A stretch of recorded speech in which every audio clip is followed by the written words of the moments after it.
Hoy verás la verdad de Lily Lovebraids en Poppy Playtime Chapter 5. Vamos a verlo. Let's go. Muy bien. Primero que todo, los científicos habían creado un espacio privado llamado la Calle Dulce, las cuales con la ayuda de una nota secreta escrita por la doctora Newman, supimos que este lugar era donde estaban los experimentos luego de lavarles el cerebro. Esto se hacía para que los experimentos se sintiesen cómodos en este ambiente ficticio, pero dicha confianza podría destruirse si se descubría el engaño o se cometían errores. De todos los experimentos tratados, le tocaba el turno al último de todos, el experimento 1468. Los científicos ya sabían que este experimento se iba a llamar Lily Lovebraids, así como también de tener preparado todo el cascarón de la muñeca. Este personaje tendría cualidades para mover su cabello como si fueran sus propias extremidades. Sin embargo, la operación para traerla a la vida iba a suceder el 20 de agosto del 95, lo cual era más que imposible por la hora de la alegría. Aquí te estarás preguntando, vale, si no pudieron crearla, entonces ¿cómo es que la vimos en el juego? Pues ahí es donde entra nuestra protagonista, la señorita Gracie Green, encargada de lavarle el cerebro a todos los huérfanos con los que trataba. Pero durante los sucesos de la hora de la alegría, ella se encerró para escapar de los monstruos, pidiendo ayuda por teléfono con alguien llamado Todd, y cuya conversación es la siguiente.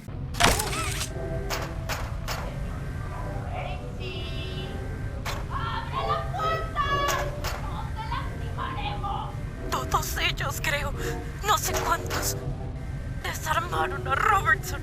Literalmente lo desmembraron todo.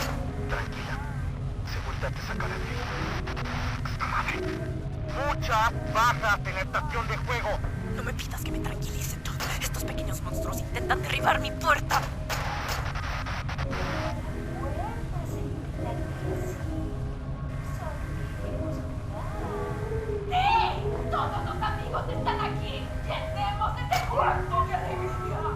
¿Los escuchas?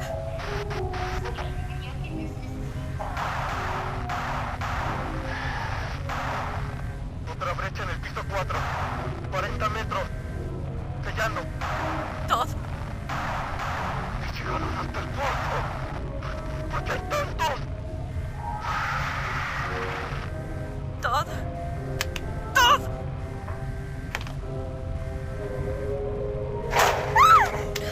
¡Atrás! ¡Aléjense! ¡Mamá! Solo quería hacerlos feliz. No era... Por favor, no me lastimen. No vamos a lastimarla, señorita Gracie. Tenemos algo muy especial preparado para usted.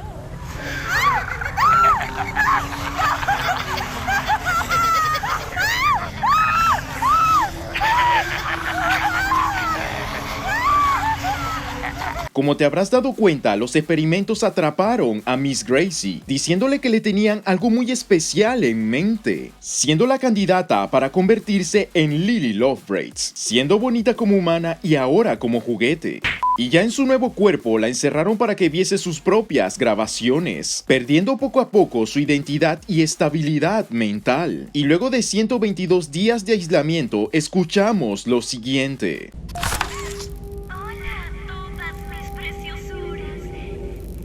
Señorita Gracie, tú eres la señorita Gracie. ¿Tienes un nombre? ¿Cuál era?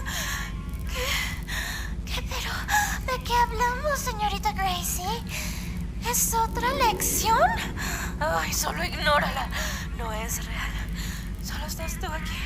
Solo tú. ¿Acaso no soy real, señorita Gracie?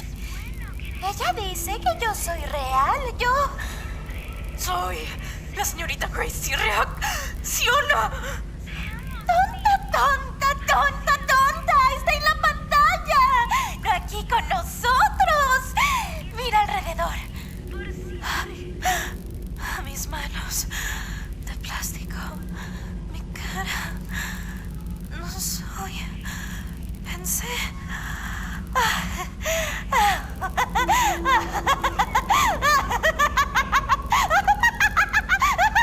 ¡Ay, qué vergüenza! ¡No puedo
Como pudiste escuchar, la señorita Gracie ya estaba en mal estado, y luego de aquello estuvo por 288 días adicionales, teniendo un total de aislamiento de 410 días totales, sumado a la hambruna por cantidades mínimas de agua y comida. Para este punto, la señorita Gracie ya se había creído sus propias mentiras, pero el experimento 1006 nunca le iba a perdonar por lo que hizo, dejándola tirada en la calle Dulce y vagando sola para siempre. Es entonces que con el tiempo ella se acostumbra a vivir en esta zona y empieza a tener amigos inventados en base a los juguetes. En un pizarrón podemos ver cómo se frustra de que alguien mueve su taza o se daña alguna cosa, y si bien podría ser ella misma que no lo recuerda por su inestabilidad mental, no sería extraño pensar que Prototype lo esté haciendo a propósito para verla sufrir en todo momento. Es por eso que estaba molesta con Player por sus cosas bonitas, porque no era la primera vez que pasaba este suceso, pero a pesar de todo, ella sí disfrutó de la compañía de Player, porque en ese momento ya no se encontraba del todo sola, un aspecto que siempre le molestaba por pensar que todos la odiaban, al punto de romper el espejo y taparlo con un póster para no molestar a Prototype. Al final encontramos en su diario que Lily tiene una amiga que siempre la escucha, refiriéndose a su propio cuerpo humano que curiosamente logró encontrar, y que de alguna manera piensa que es su amiga y la apoya en todo. La historia de Lily Lovebraids es igual de triste que muchas otras, y si bien podemos decir que ella se lo merecía por haber eliminado a víctimas inocentes, recordemos que ella igual seguía órdenes y no sabía qué hacer cuando un juguete no hacía caso. Por supuesto que ella es culpable, pero las órdenes de eliminar juguetes siempre venían de arriba. Si tuviese que argumentar, diría que ya ha pagado por lo que hizo, y algo me dice que su accidente podría no ser lo último de ella. Al fin y al cabo, hemos visto cómo otros personajes han sobrevivido a cosas igual de peores, así que no sería extraño pensar que haya sobrevivido y la veamos de vuelta.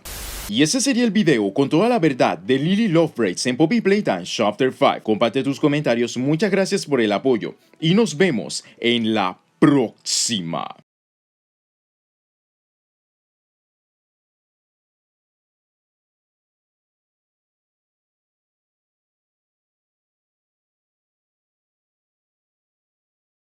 No soy de tomar mucho el té, pero he cambiado de opinión.